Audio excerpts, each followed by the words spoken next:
شیخ Saadi نے حضرت بایزید بستامی رحمۃ اللہ علیہ کا ایک واقعہ لکھا ہے جو ہمارے لیے بہت ہی زیادہ سبق آموز ہے۔ وہ لکھتے ہیں کہ ایک مرتبہ حضرت بایزید بستامی رحمۃ اللہ علیہ حمام سے عید کے دن حمام سے نہا کر نکلے۔ پر جو ان کے اشعار ہیں وہ بہت خوبصورت ہوتے ہیں، میں کوشش کرتا ہوں کہ آپ کو وہی سناؤں۔ میں نے سنا کہ ایک دفعہ عید کی صبح کو حضرت بایزید حمام سے نہا کر نکلے۔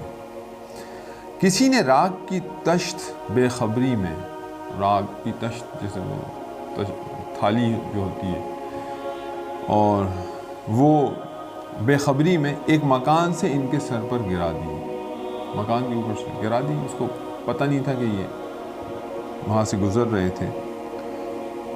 وہ کہہ رہے تھے جبکہ ان کی پگڑی اور بال الجھے ہوئے تھے، شکرانے کا ہاتھ منہ پر ملتے ہوئے، شکرانے کا ہاتھ منہ پر ملتے ہوئے وہ کہہ رہے تھے کہ اے نفس میں تو آگ کے لائق تھا، یعنی میرے اوپر آگ گرنا چاہیے تھی، میں اس کے لائق تھا، یہ تو راکھ ہے، ذرا سی راکھ سے منہ کیوں بناؤں، اے نفس کہ اے نفس میں تو آگ کے لائق تھا، ذرا سی راکھ سے منہ کیوں بناؤں۔ اب اس پر پھر حضرت شیخ سعدی نے جو اشعار کہیں تو وہ میں آپ کو بتاتا ہوں۔ بزرگوں نے اپنے آپ پر نگاہ نہیں کی، حضرت شیخ سعدی فرماتے ہیں کہ بزرگوں نے اپنے آپ پر نگاہ نہیں کی، خود بین جو خود بین ہوتا ہے، جو جس کی نظر اپنے اوپر ہوتی ہے، خود بین شخص سے خدا بینی کی توقع نہ رکھ، خود بین شخص سے جو اپنے آپ کو ہی دیکھتا رہتا ہے، اپنے آپ میں مگن ہوتا ہے، اس سے خدا بینی، اس کو خدا نظر نہیں آئے گا، خدا بینی کی توقع نہ رکھ۔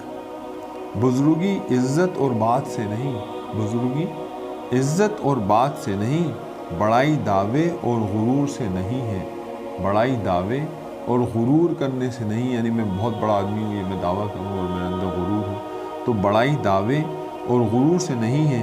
روز قیامت تو اسی کو بہشت میں دیکھے گا، روز قیامت تو اسی کو بہشت یعنی جنت میں دیکھے گا جس نے حقیقت طلب کی اور دعویٰ چھوڑ دیا، جس نے حقیقت طلب کی اور دعویٰ چھوڑ دیا۔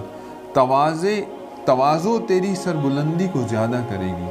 تواضع کہتے ہیں اپنے آپ کو نیچا کرنا، اپنے آپ کو چھوٹا سمجھنا، دوسروں کو بڑا سمجھنا، تو تواضع تیری سربلندی کو زیادہ کرے گی۔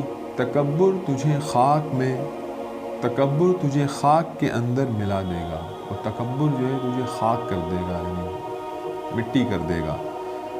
بد مزاج متکبر گردن کے بل گرے گا، بد مزاج متکبر جو تکبر والا ہوتا ہے وہ بد مزاج بھی ہوتا ہے، یہ اس کی شرط ہے، لازم و ملزوم ہے یہ۔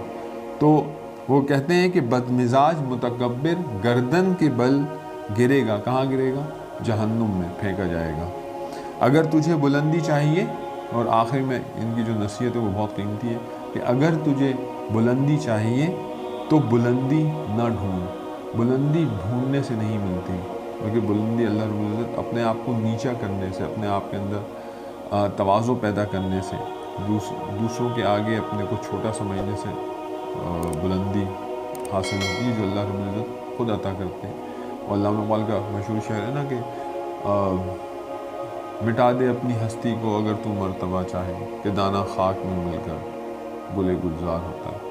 تو بہرحال یہ ایک بہت اچھی نصیحت تھی شیخ سعدی کی، اور بایزید بستامی رحمۃ اللہ علیہ کا واقعہ انہوں نے اسی لیے لکھا کہ وہ ہم جو ہے اس سے نصیحت حاصل کریں، اور باقی انشاءاللہ اور بھی واقعات آتے رہیں گے۔ السلام علیکم۔